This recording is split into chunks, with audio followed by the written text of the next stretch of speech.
Welcome back to the Sayings of the Desert Fathers, to the Theology Youth Group. And let us pray and we will begin our reading. O heavenly King, comforter the Spirit of truth, who art everywhere present and fillest all things, treasury of good things and giver of life, come and dwell in us and cleanse us of all impurity, and save our souls, O good one. Last time we were reading about Abba Theodore of Fermi. I believe we continue with the same father today. And of course, he is most edifying and has given us many insights last time. He also said, this is chapter 14, the man who has learned the sweetness of the self flees from his neighbor, but not as though he despised him. What he's saying here is the man who has learned the sweetness of being in his cell, of being with God, he flees from his neighbor. In other words, he avoids any opportunity for idle talk or idle chatter, or for distraction, or even sort of possible involuntary temptation. And it's not because he despises his brother, he loves his brother, but he keeps his distance in order to keep his mind focused on God. Chapter 15. He also said, if I do not cut myself off from these feelings of compassion, they will not let me be a monk. So what he's saying here is that, yes, your compassion for your fellow men as a monastic must be done differently. You can't indulge your fellow men and sort of allow that person to distract you or take away your time. That's not to say that you shouldn't love your fellow man and not be compassionate spiritually by praying for this person, by asking God to bless this person, to give this person salvation. But outwardly, sometimes, yes, you have to be less than compassionate. And this is not applicable only to monastics. It's also necessary sometimes, even for the lay people, because we live in a world where there are individuals around us. If we do not keep our distance from them, if we welcome them, if we show them a certain amount of compassion, they will overrun us. They will essentially sort of draw from us until there's nothing left, even for us, probably not even life itself. And so in that sense, we must be very prudent.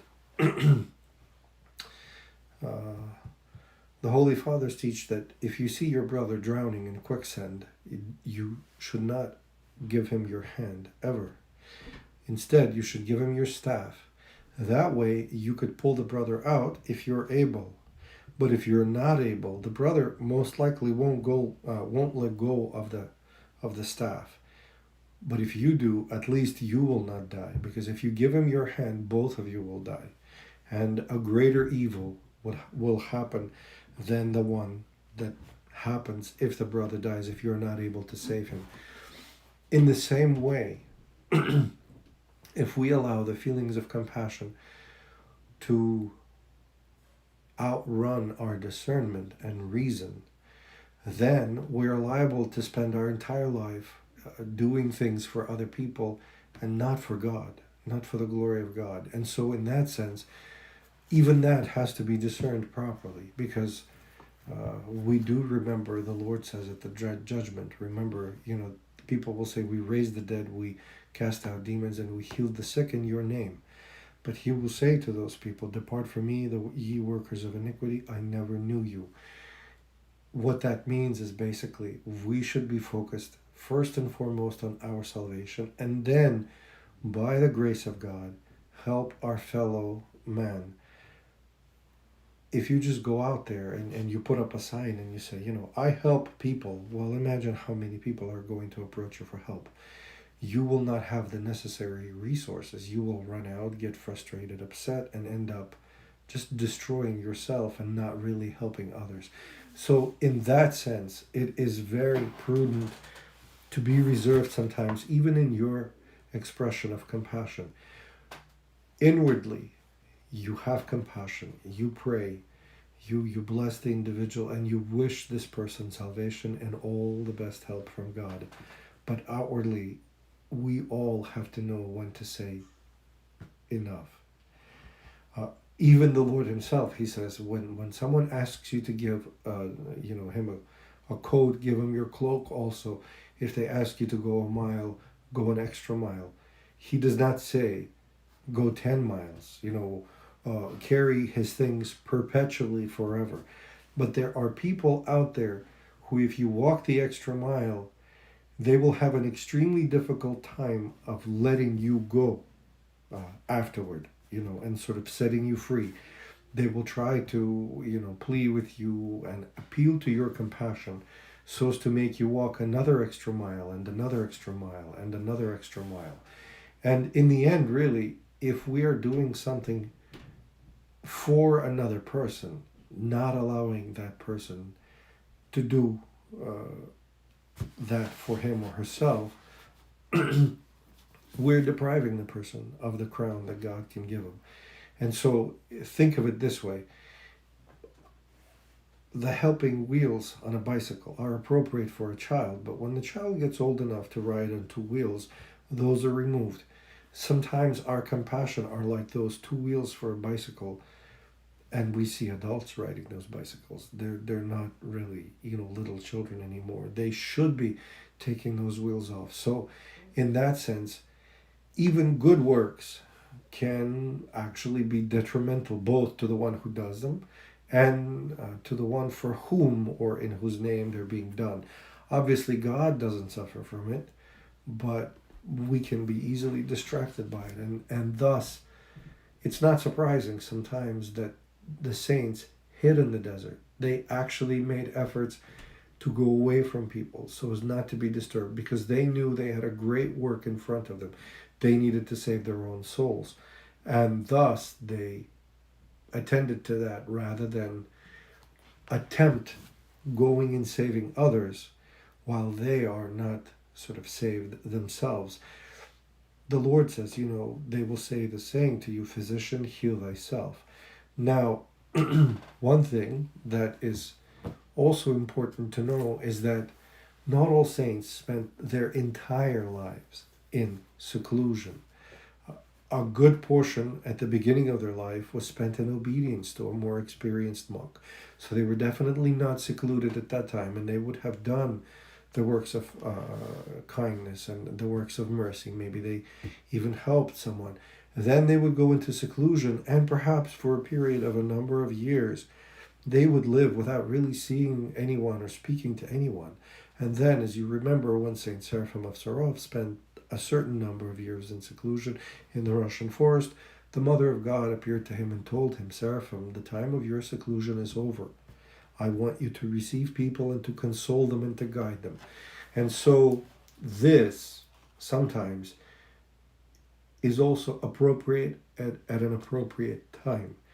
Outside of that time, the works of mercy are not really appropriate. So I hope I'm making sense. I'm by no means saying that we should be, and neither is Abba Theodore saying that we should be hard-hearted and should not be merciful and kind and helping to our fellow men. We should be, but all in good measure, all in proper discernment, and all first and foremost for the glory of God. Chapter 16. He also said, in these days many take their rest before God gives it them.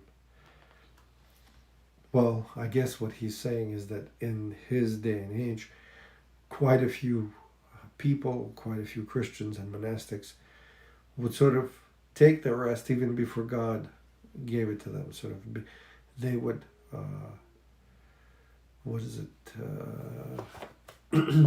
they would sort of take it ahead of its time, So I guess he's testifying to the inclination of some people to rest rather than to work, rather than to labor.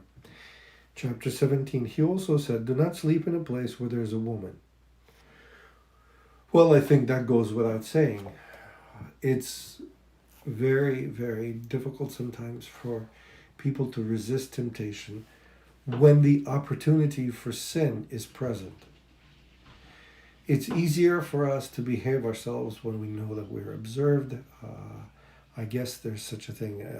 I think it's called the Hawthorne Effect. When people think that the supervisor is looking at them, they do better. It's the same in the spiritual life. We forget that God sees us all the time. Otherwise, this Hawthorne Effect should have applied to us at all times. But we forget about God seeing us. We are more mindful of other people seeing us. So sometimes out of pride and vainglory, we try to do better when other people see us. And when they don't, we slack off and we relax. So in that sense, not much has changed. And for that reason, it is incredibly imprudent and short-sighted for any Christian to allow himself to be tempted. I believe it's a quote of Blessed Augustine of Hippo. Great is the freedom to be in the state, of being able not to sin. But how much greater is the freedom to be in the state of not being able to sin? And it sounds almost like a play on words, but it's not. In fact, there is a tremendous amount of security in us placing ourselves in situations where sinning would be difficult. If we are in a situation where sinning is easy, at some point or another, the devil will get the upper hand and we'll end up sinning because we think that people don't know, people don't see. We must learn to live our lives in such a way so as to be aware that people would always see, people would always know. And so for any monastic, and really for that matter for any Christian, to put himself in the situation of being tempted by a person of another sex, or even, to be tempted by the flesh in the presence of another person is highly imprudent. That is why sometimes, in the past it was considered a huge no-no, for an unmarried couple to travel together, or various sort of similar things to be done, because there's too much room for temptation, and certainly there's room for people to think that there is sin. So St. Paul says to us, avoid even the appearance of evil, meaning that we should avoid even giving people an opportunity to think that something wrong is going on. And of course, that is what is encompassed by these short and yet very powerful words. Do not sleep in a place where there's a woman. It's not because of a woman. The woman might be completely sinless and pious. It's because of the devil, who is always near, who is always tempting us, who is always pushing us to commit one sin or another, to fall in one way or another. And for that reason, the most prudent thing is always to keep yourself in a position, in the state where you're not able to sin, because you're being seen or because something is happening. And that really and truly helps. It's almost like putting on a breastplate, or having a shield when you go into battle. If you have a breastplate or some kind of armor, even if the strike gets through, you still have a chance that you survive, because it's your armor that's going to be bent or hit. It's not going to be you. But if having an opportunity to wear armor, you enter the battle without it, well, then the smallest little thing, you can get scratched, you can get pierced or cut. And think of it this way, maybe it's not going to be an instant death. Some people in the past died from small cuts because they got infected and they got the blood poisoning as the result later on, many days later. a similar thing can happen. You might not actually fall into sin when you are exposing yourself, when you're making yourself vulnerable. But that seed of sin, if it is allowed to root itself in your soul, in your mind, in your heart, it will affect your inclination so that perhaps later on you will end up sinning. We have a question written in the chat. How to stop being proud of your achievements in the spiritual life. How to overcome thoughts of vanity if they keep appearing. Well, in that sense, it's a good idea to remember your sins and to remember your shortcomings. Because sometimes what God is forced by us to do, if we continue puffing up with pride, if we continue thinking that we are, making improvements and that we're perhaps even the worst of it, better than other people, you might say that proportionally to our pride, grace will withdraw from us, because we know that God gives grace to the humble and he resists the proud. So the moment God's grace is driven away from us by our pride, well, we will end up falling into a sin.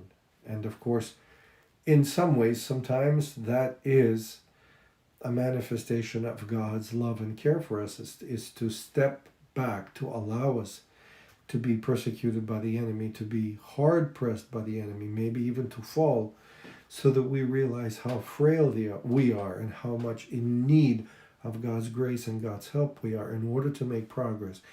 It is easy for a beginner to think that, I'm praying, I'm fasting, I'm doing this, I'm doing that. Yeah, well, other people don't do that. Well, they are just not as good as me. But think of it this way. Spiritual life has certain levels. You might say or layers like an onion. And the beginner often, just like if you start playing a game, on a computer, very often the first levels are quite easy to achieve. It's very easy to, win an insignificant battle with the enemy.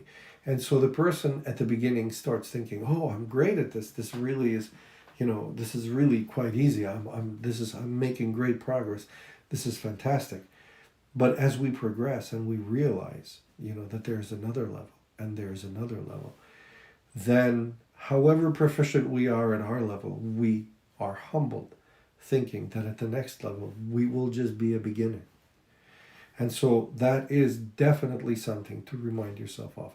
Because oftentimes God doesn't show us the next level, because if we were to see the next level, we would perhaps come to despair and completely lose hope and think that it's impossible to overcome this temptation, And some of the saints really struggled with that. Saint Silan of Mount Athis had similar temptations, not because he was doing anything wrong in particular, by any means, but he had, I guess, sort of seen what perfection should be, and then also he had seen his inefficiency, and it was very, very difficult for him sort of to accept his own frailty and to keep moving and not to despair. And he didn't. Thank God. He kept his faith.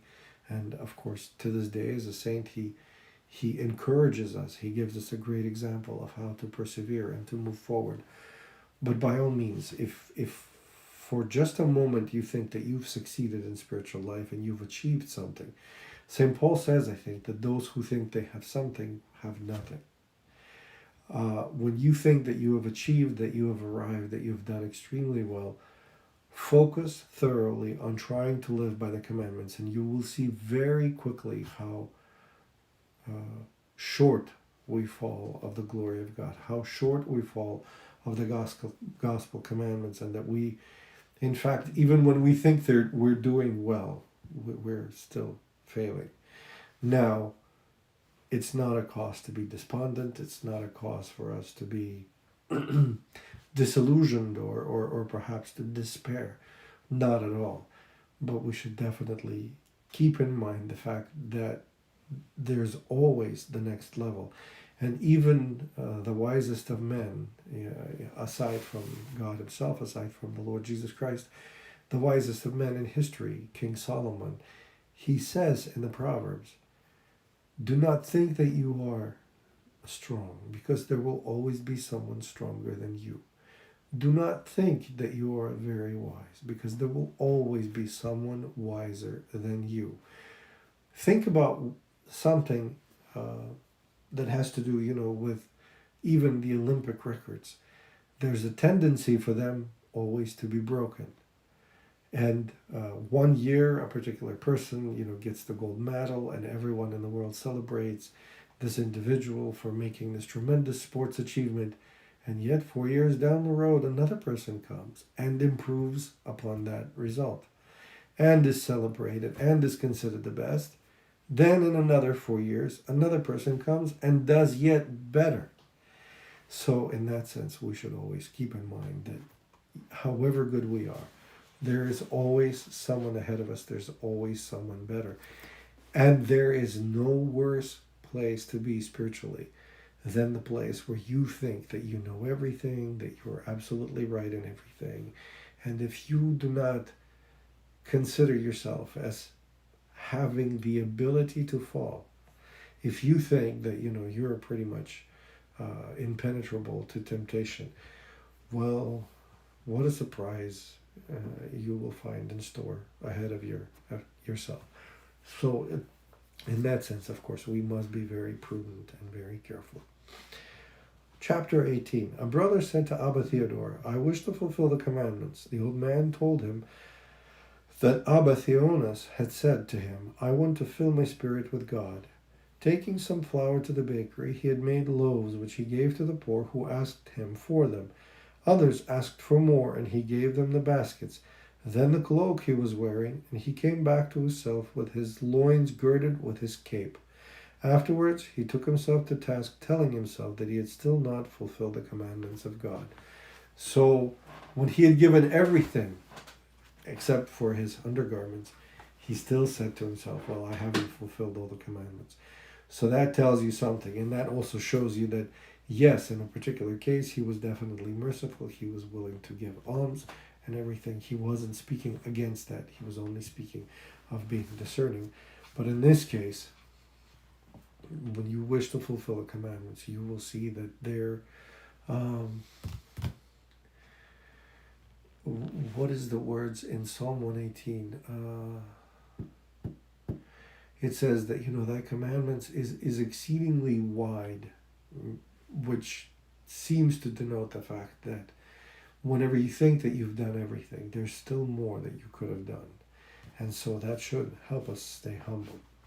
Chapter 19. Once when Abba Joseph was ill, he sent someone to say to Abba Theodore, come here that I may see you before I leave the body.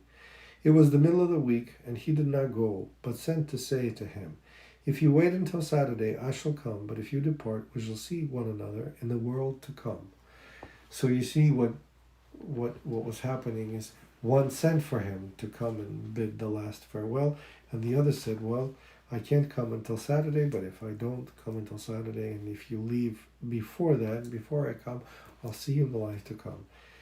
Well, that denotes a certain amount of boldness before God and great hope and faith in the salvation of God. So that's something very, very beautiful.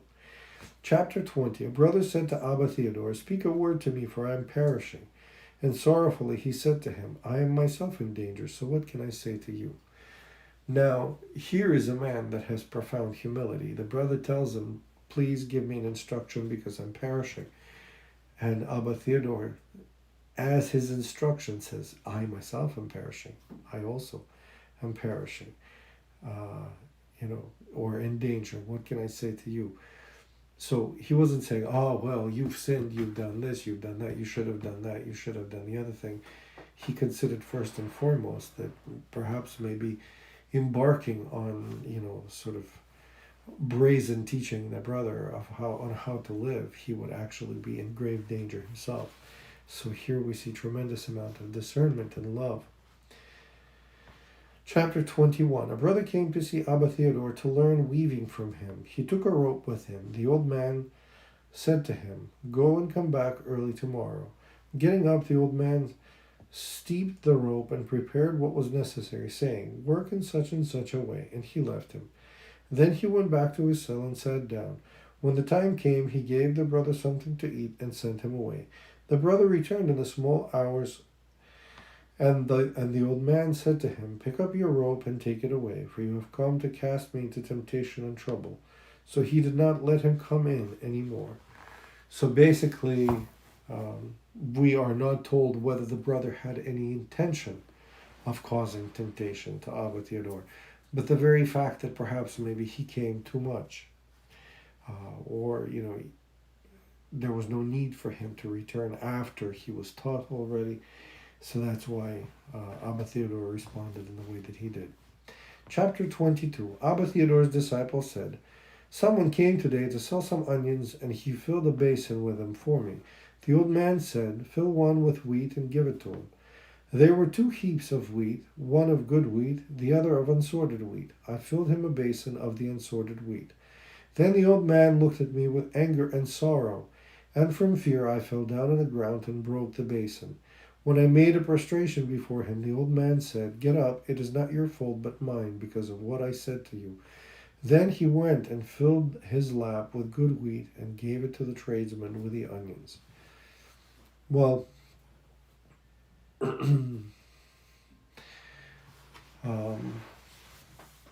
I suppose that what Abba Theodore does here is sort of the being miserly of soul. The disciple was stingy. He didn't want to give away good wheat. But then when that happened and when he realized what he was doing, Abba Theodore took the blame on himself because he was his teacher. And that is also very edifying. Chapter 23. One day Abba Theodore went to draw water with a brother. The brother, going ahead, saw a dragon in the lake. The old man said to him, "Go and walk on his head." But he was afraid and did not go. So the old man went. The beast saw him and fled away in the desert, as if it were ashamed, as if it was ashamed. Well, the dragon, most likely there, this is a crocodile that they're talking of, right?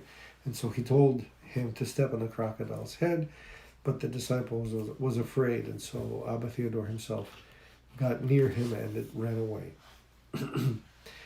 Chapter 24. Abba Theodore was asked, "If there was a sudden catastrophe, would you be frightened, Abba?" The old man replied, "Even if the heavens and the earth were to collide, Theodore would not be frightened."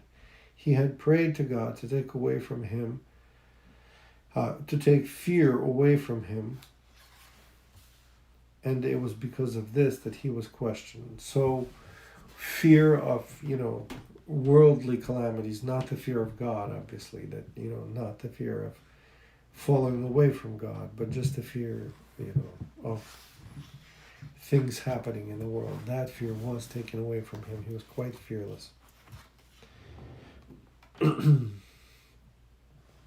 Chapter 25. It was said about him that though he was made a deacon at Setis, he refused to exercise the office and fled to many places from it. Each time the old man brought him back to Setis, saying, "Do not leave your diaconate." Abba Theodore said to them, "Let me pray God that he may tell me for certain whether I ought to take my part in the liturgy." Then he prayed God in this manner, "If it is your will that I should stand in this place, make certain of it. Then, make me certain of it." Then appeared to him a column of fire reaching from earth to heaven, and a voice said to him, "If you can become like this pillar, go be a deacon." On hearing this, he decided never to accept the office. When he went to church, the brethren bowed before him, saying, "If you do not wish to be a deacon, at least hold the chalice." But he refused, saying, "If you do not leave me alone, I shall leave this place." So they left him in peace. So that shows what a great humility he had, because he was offered a clerical office, a liturgical office, and he deemed himself unworthy of it. And even when someone else tried to talk him into it, first they questioned, and then they tried to convince him. He still did not sort of submit to it, because he was so humble. Chapter 26. It was said of him that when Cetes was laid waste, he went to live in Fermi. When he grew old, he was ill, so he was brought food. Whatever the first one brought him, he gave to the second, and so on. What he received from the first, he offered to the next. When the time to eat came, he ate what the one who came then brought him. What that means is that many people, out of their love, showed him kindness and brought him food. And so what he would do is the first person would bring something, he'd give it away, then the second he'd give that away. And he gave everything away until the time that it was time to eat. And whoever brought him something at the time when he needed to eat, that is what he ate. But by then, he was able to spread the gifts that people brought him to many, many other people and bless them that way. That shows a great loving kindness on his part. We have another question. What to do if you are asked to do something you don't want to do, but you are fearing of offending this person? Well, I would say that it depends on what this particular thing is. If you are asked to do something that is completely good, in other words, it's not a sin in any way, shape, or form, or that at least it's neutral, you could show some obedience and humility and do it. And sort of force yourself to do that which is right. But if the person is forcing you to do something wrong, to do something that would separate you from God, then you should resist completely. I was reading today about the Maccabean martyrs in the Old Testament. Antiochus Epiphanes was trying to force them to eat pork. And of course, pork was forbidden for the Jews by the law of Moses. They refused to eat pork, and for that reason they were all killed and tortured. And each one of them approached the torturers without fear and trembling, without any sort of begging for mercy or pleading to be released. They all chided their tormentors and admitted, the last one of the martyrs, the youngest one, admitted that God would punish the tormentor, but that they were being tormented for their sins. So in his humility, he did not even sort of say, well, we are martyrs here, we're witnesses to the true God. He said, we're suffering these evil things that you're doing to us because of our sins. He did say that in his humility. So that is greatly edifying as well.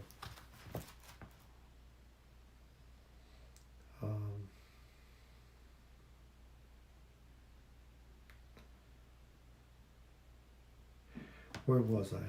It was said of Abba Theodore that when he settled down at Cetes, a demon came to him wanting to enter his cell, but he bound him to the outside of his cell. Once more another demon tried to enter, and he bound him too. A third demon came as well, and finding the other two bound, said to them, "Why are you standing outside like this?" They said to him, "He's sitting inside and will not let us enter."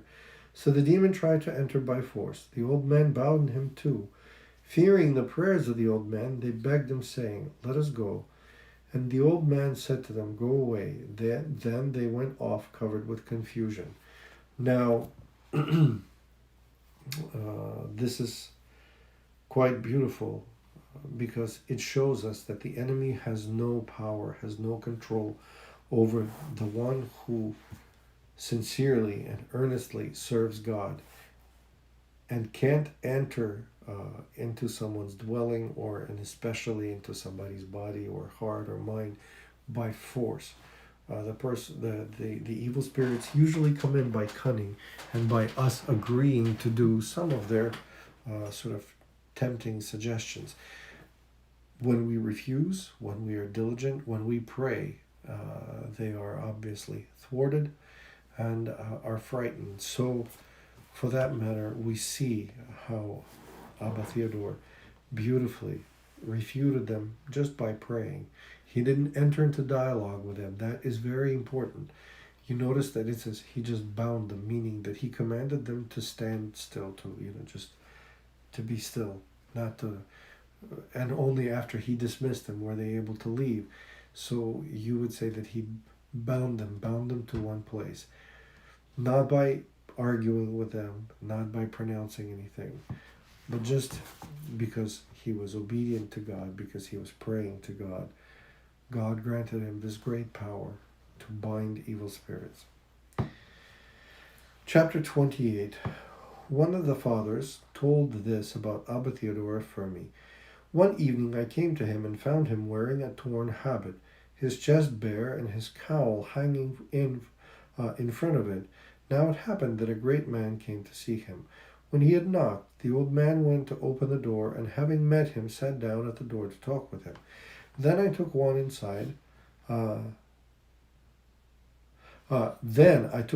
of his cape and covered his shoulders with it. But the old man put out his hand and snatched it off. When the great man had gone, I said to him, Abba, why did you do that? This man came to be edified. Perhaps he will be shocked. Then the old man said to me, what do you mean, Abba? Are we still the slaves of men? We did what was necessary. The rest is superfluous. He who wishes to be edified, let him be edified. He who wishes to be shocked, let him be shocked. As for me, I met people as they find me. Then he said to his disciple, if someone comes to see me, do not say anything out of human respect. But if I'm eating, say to him, he's eating. And if I'm sleeping, say to him, he's sleeping. So, what he's talking here about is the fact that you should not really try to be pretentious outwardly and sort of change your appearance for the sake of the circumstances. You should be who you are.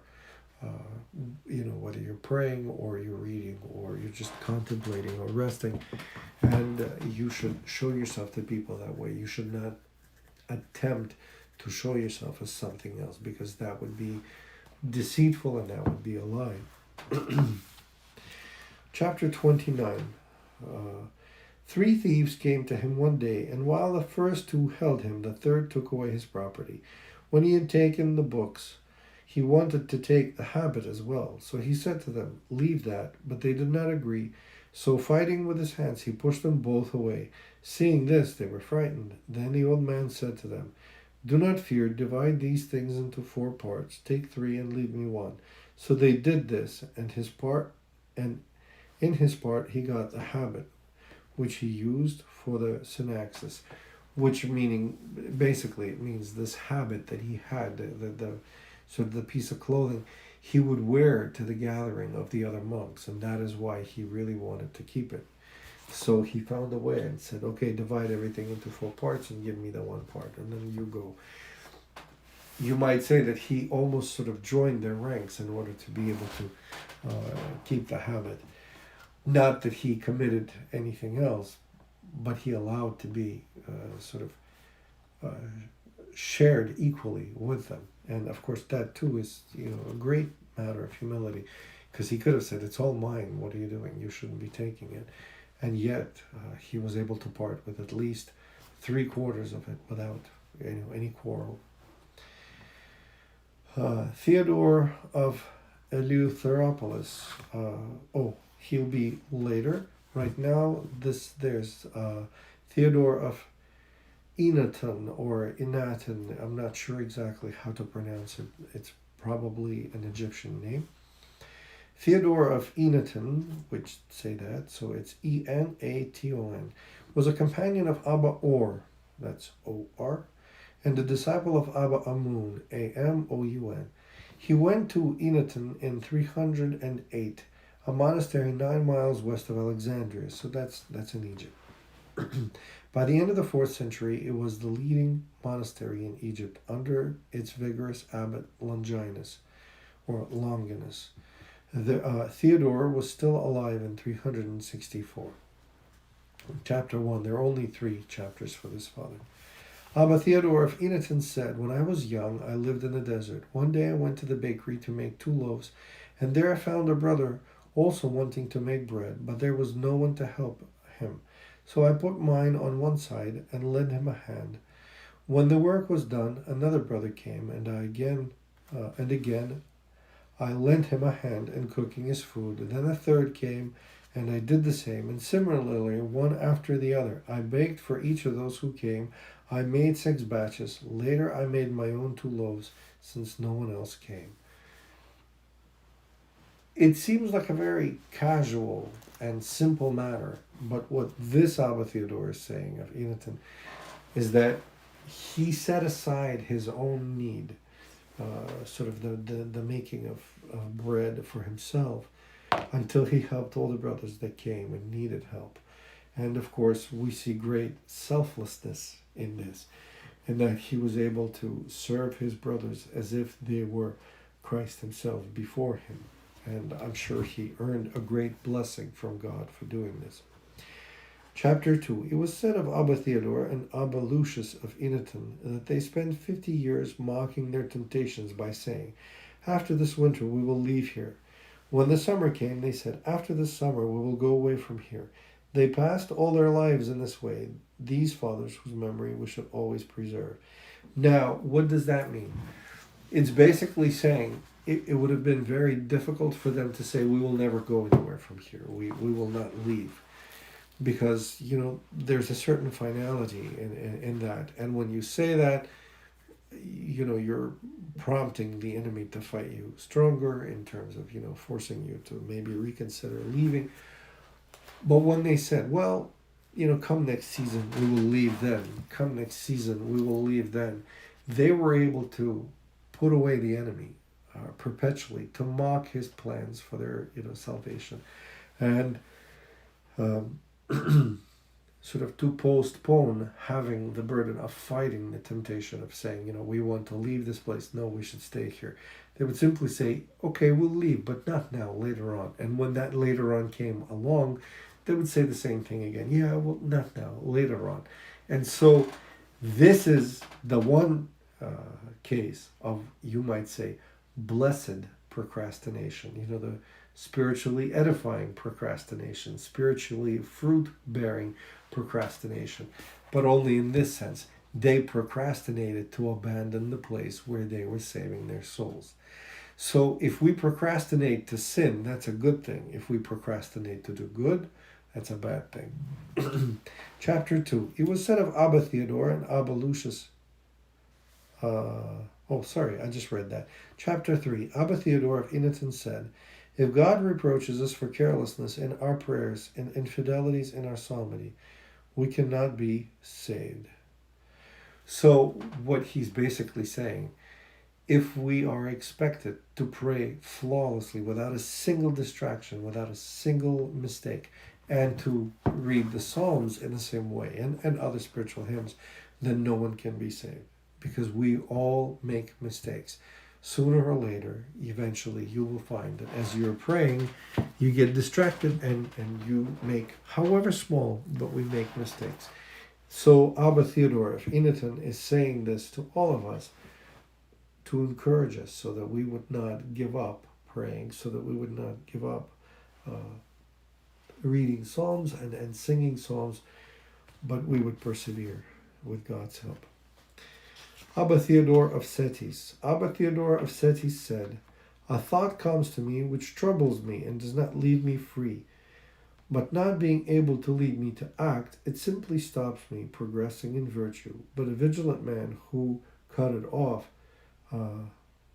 would cut it off and get up to pray." So he's basically saying that if you do not give